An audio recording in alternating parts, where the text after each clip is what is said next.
So we could just be a little less soft with our children and help them develop an emotional vocabulary and help them identify what it is that they're feeling and help them understand that feelings are, something that you have, but they may not be factual and they may not be something that, like, there's a difference between uncomfortable and unsafe.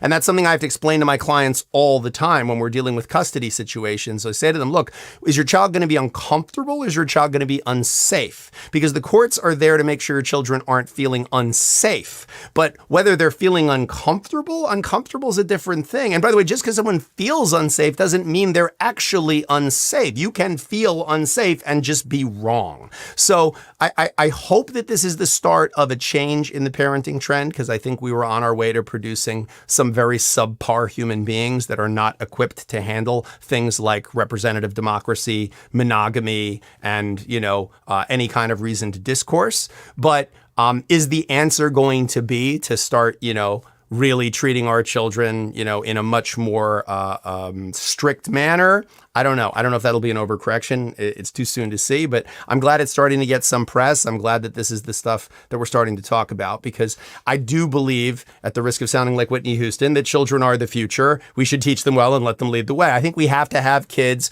We have to have more of a vested interest in what's going on with children, how we're educating them.